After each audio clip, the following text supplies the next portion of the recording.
Program Tabungan Perumahan Rakyat atau TAPRA yang mewajibkan pekerja swasta hingga mandiri membayar iuran perumahan tetap berlanjut. Kepala Staf Presiden Muldoko bilang TAPRA tak akan ditunda walau saat ini ada penolakan dari pengusaha dan pekerja di Indonesia. Muldoko meyakini program ini tak akan bernasib sama seperti Asabri maupun Jiwasraya karena dikelola dan diawasi secara ketat.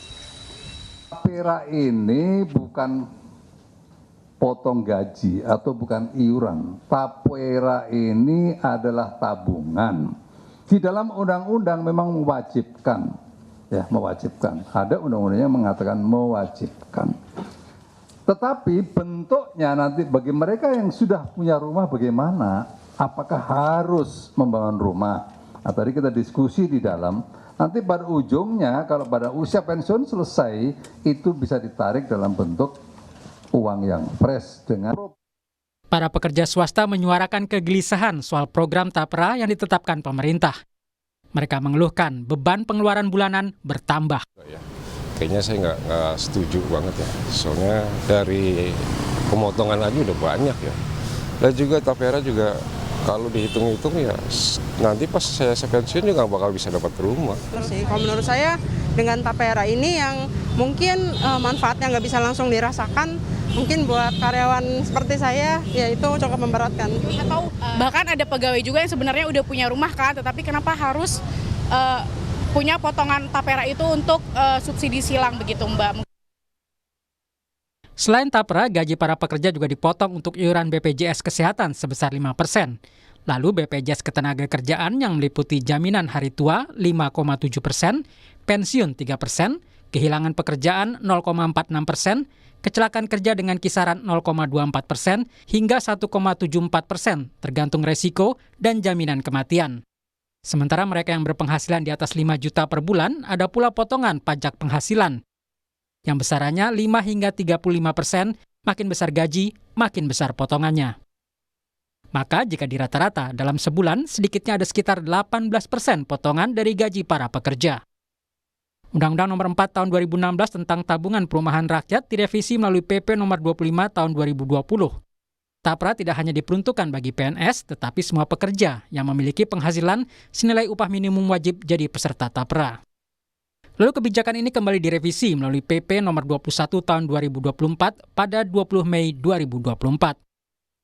Dalam PP Nomor 21 Tahun 2024 Pasal 15 disebutkan bahwa simpanan peserta ditetapkan sebesar 3% dari gaji atau upah peserta dan penghasilan untuk peserta mandiri. Peserta pekerja ditanggung bersama pemberi kerja sebesar 0,5% dan pekerja sebesar 2,5%. Kewajiban kepesertaan dan pemotongan gaji pekerja untuk simpanan TAPRA yang wajib berlaku paling lambat 2027. Padahal mendapatkan rumah adalah hak warga dan bukan kewajiban. Seperti yang tertuang dalam Undang-Undang Dasar 45 Pasal 28H Ayat 1 yang berbunyi, tiap orang berhak hidup sejahtera lahir dan batin, bertempat tinggal dan mendapatkan lingkungan hidup yang baik dan sehat, serta berhak memperoleh pelayanan kesehatan. Pihak pengusaha dan serikat buruh menilai TAPRA boleh diterapkan selama tidak bersifat wajib dan memaksa. Belum lagi tak ada jaminan rumah akan didapat saat pekerja pensiun.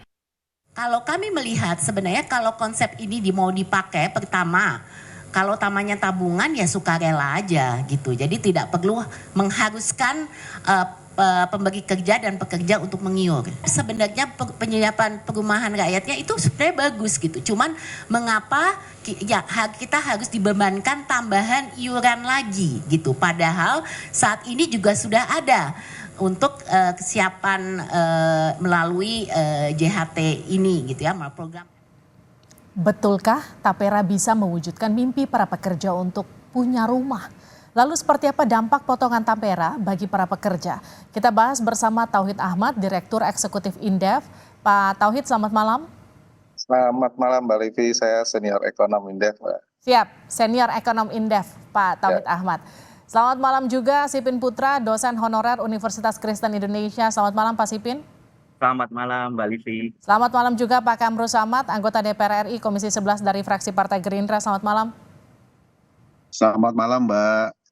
Saya ke Pak Tauhid dulu ya. Pak Tauhid, jadi salah satu alasan pemerintah ini karena 9,9 juta warga Indonesia belum punya rumah. Jadi perlu dibentuk TAPRA. Menurut Anda Apa urgensinya? Ya, kalau dari sisi urgensi, maka kita lihat ini satu alternatif ya, dari beragam alternatif bagi kelompok menengah bawah mendapatkan akses pembiayaan untuk perumahan begitu. Jadi yang saya lihat memang selama ini kan kelihatannya dengan model pembiayaan komersil itu terlampau sulit untuk mendapatkan rumah yang layak dengan kemampuan mereka. Nah, tapera ini dibentuk tetapi memang syaratnya harus nabung dulu sehingga kemudian dari tabungan tersebut terakumulasi dan selanjutnya orang bisa mengakses kredit gitu. Nah, Oke. ya ini ya problemnya adalah memang ya urgensitasnya tergantung masing-masing begitu ya. Namun kalau saya lihat memang bagi masyarakat bawah mungkin ada bagusnya, tetapi memang saya sepakat untuk tidak bisa dipaksakan kalau yang tidak mau menginginkan ini begitu. Oke, jadi intinya gini, Anda yakin ini pasti ada manfaatnya, tapi ini nggak bisa dipaksakan. Karena kan pemerintah konteksnya saat ini mewajibkan, bahkan sudah menyiapkan sanksi kalau tidak terdaftar dalam tapera, baik itu masyarakatnya maupun perusahaannya. Tapi kalau kita bicara gini, bukan cuma merasa terbebani, para pekerja ini kan sebenarnya pesimis, Pak Tauhid. Mereka bisa nggak sih punya rumah dari iuran tapera yang 3% itu per bulan? Ya, kalau kita lihat begini, kalau hanya mengandalkan tabungan dan imbal hasil, kami juga melakukan hitung-hitungan begitu. Bagi yang katakanlah penghasilan UMR katakanlah 5 juta, itu sangat tidak mungkin. Begitu. Tetapi ternyata tapera ini mengatur mereka harus kredit. Nah, kredit itu dengan bunga yang lebih rendah dari market. Nah, problemnya adalah mereka sudah nabung, kemudian ternyata mereka harus kredit dengan bunga yang lebih rendah, tetapi itu tetap menjadi beban bagi mereka begitu. Saya pikir tadinya adalah mendapatkan seperti halnya program FLLP yang subsidi bunga, ya. Nah ternyata ini modelnya seperti itu, tapi tetap bunganya lebih tinggi. Nah ini yang kemudian ada unsur gotong royong dari para penabung yang tidak mengambil katakanlah rumah dalam kurun waktu pendek begitu. Tapi lagi-lagi ini tergantung kesiapan dari kelompok masyarakat bawah mau nggak menabung, yang kedua mau nggak mengambil kredit dari tapera itu sendiri begitu. Nah ini saya kira dua hal yang berbeda dan ini resikonya ya orang akan sulit untuk memiliki rumah dalam waktu cepat begitu. Bisa jadi solusi tapi nggak terlalu efektif, nggak efektif bahkan. Saya ke Pak narasumber saya selanjutnya ini yang merupakan salah satu dosen dari Universitas Kristen Indonesia. Selamat malam Pak. Selamat malam, Mbak Livi. Pak Sipin, selamat malam ya Pak. Ya, Pak Sipin, jadi kalau Anda sebagai pekerja, Anda siap nggak dipotong 3% per bulan Pak Sipin untuk tapera? Saya sesuai dengan tadi diungkapkan Mbak Livi, saya pesimis dan saya tidak siap. Kenapa begitu Pak Sipin? Karena pertama, selain mohon maaf bahasa anak sekarang itu trust issue, juga banyak kita sudah banyak potongan. Trust issue ini kan kita tahu Asabri kalau sebut merek sama Jiwasraya, keponakan saya kena korban Bumi Putra, sekarang baru lulus dia tidak mendapatkan asuransinya. Nah, trust issue terus BPJS Ketenagakerjaan kemarin sempat rame baru bisa diambil di usia 50 akhirnya direvisi. Nah, akhirnya ini dan tadi saya sependapat dengan Pak Tauhid bilang ini adalah alternatif. Jadi kalau alternatif ya jangan diwajibkan. Gitu. Jadi ya saya tidak setuju. Oke, saya ke Pak Kamru Samad. Pak Kamru Samad, ini isunya karena warga trust issue sama pemerintahnya sendiri karena terlalu banyak lembaga-lembaga yang kemudian belakangan justru menampung dana masyarakat dan tersandung kasus korupsi yang pada akhirnya mengecewakan rakyat. Pak Kamru Samad. Mbak Listi, sebetulnya menyangkut PP 21 2024 ini adalah turunan dari Undang-Undang Nomor 4 Tahun 2016. Di dalam pasal 7 di dalam Undang-Undang Nomor 4 tersebut memang dikatakan menjadi kewajiban ya. Ini adalah tindak lanjut dari sebuah undang-undang yang sebelumnya PP-nya PP 25 2020 kemudian direvisi menjadi PP 21 2024. Jadi keputusan ini sebetulnya adalah keputusan 8 tahun yang lalu. Kemudian masa pemberlakuannya itu dimulai pada 2027, Mbak. Jadi masih ada waktu 2-3 tahun ke depan untuk pemerintah mensosialisasikan tentang implementasi Undang-Undang Nomor 4 2016 ini.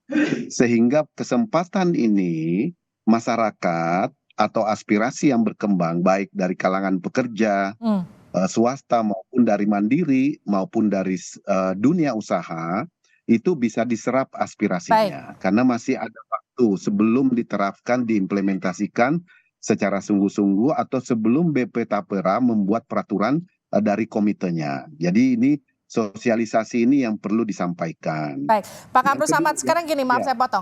Yang butuh bukan cuma sekedar sosialisasi, tapi juga meyakinkan masyarakat bahwa apa yang akan dilakukan pemerintah dengan memotong 3% ini akan bermanfaat buat mereka. Karena kalau sekarang kita bahkan melihat Pak Tauhid bahkan tadi menyatakan, ini akan bermanfaat tapi ini nggak bisa dipaksakan. Sementara konteksnya pemerintah memaksakan 3% dipotong per bulan. Jadi Mbak, pemerintah itu dalam hal ini negara sebetulnya menjalankan amanat konstitusi pasal 27 tentang penghidupan yang layak. Kebutuhan sandan, pangan, dan papan. Ini turunan daripada kebutuhan papannya. Nah, pemerintah apa yang sudah disiapkan? Pemerintah sejak 2010 telah menyiapkan namanya FLPP, Fasilitas Likuiditas Pembiayaan Perumahan.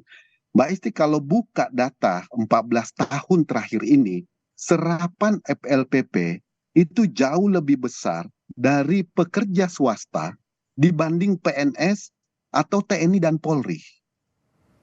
Bahkan pekerja swasta didominasi oleh pendapatan mereka atau gaji mereka yang kisaran antara 3 sampai 4 juta per bulan. Itu artinya bahwa negara, pemerintah telah mendelivery satu kebijakan dalam penyediaan kebutuhan rumah mereka. Saya menyebut angkanya mencapai 200, saya kira-kira menyebut angkanya mencapai 212.393 unit rumah yang sudah terserap melalui program FLPP untuk pekerja swasta. Yang bunganya disubsidi, sumber pembiayaannya adalah APBN yang dikelola oleh BP Tapera. Jadi kan ini perlu disosialisasikan, dijelaskan bahwa 14 tahun terakhir ini sektor pekerja swasta, BUMS maupun pekerja mandiri sebetulnya telah menikmati program daripada pemerintah. Nah, sekarang BP Tapera diberikan kewenangan mengelola simpanan dengan diatur di dalam pasal 5 pasal 15 di dalam PP 21 tentang 2%, 2,5% berasal dari masyarakat, dari pekerja, dan 0,5 berasal dari pemberi pekerja. Nah, pemberi pekerjaan. Nah, itu kemudian yang harus disosialisasikan. Kenapa mesti ada ini, manfaat apa yang diperlukan? Dan itu Mbak Isti, di situ ada spirit yang Pak Tauhid Ahmad sampaikan, ada spirit gotong royong, yaitu pendapatan di atas 8 juta, yang kemudian mereka sudah punya rumah, tidak memerlukan lagi, itu kemudian mensubsidi MBR, masyarakat berpendapatan rendah. Lalu kemudian apa manfaat yang diperoleh dari masyarakat pekerja yang pendapatannya di atas 8 juta? Nanti ada imbal bagi hasil, itulah yang perlu dijelaskan, disosialisasikan ke masyarakat, supaya masyarakat bisa mengerti manfaat yang diperoleh. Saya ke Mas Ipin deh. Mas Ipin, maaf saya potong Pak Kamrus Samad. Artinya di sini ada asas gotong royong, jadi men-sharing dengan 3% itu kepada masyarakat yang katakanlah kurang mampu, masih belum punya rumah. Bagaimana respon Anda? Saya kurang setuju ya Mbak, soalnya kan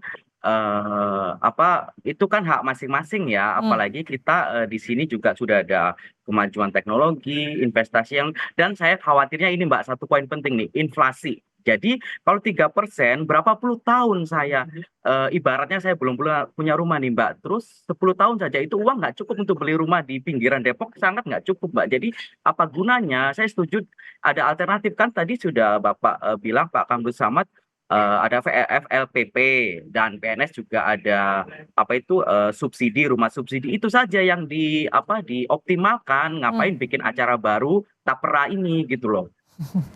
Saya ke Pak Tauhid. Itu saja yang sebetulnya bisa dioptimalkan. Tapi kan kalau jadi pertanyaan gini, bagaimana memastikan apa yang sekarang ini katakanlah akan dilakukan oleh pemerintah ini tidak akan tumpang tindih dengan kebijakan yang sudah ada?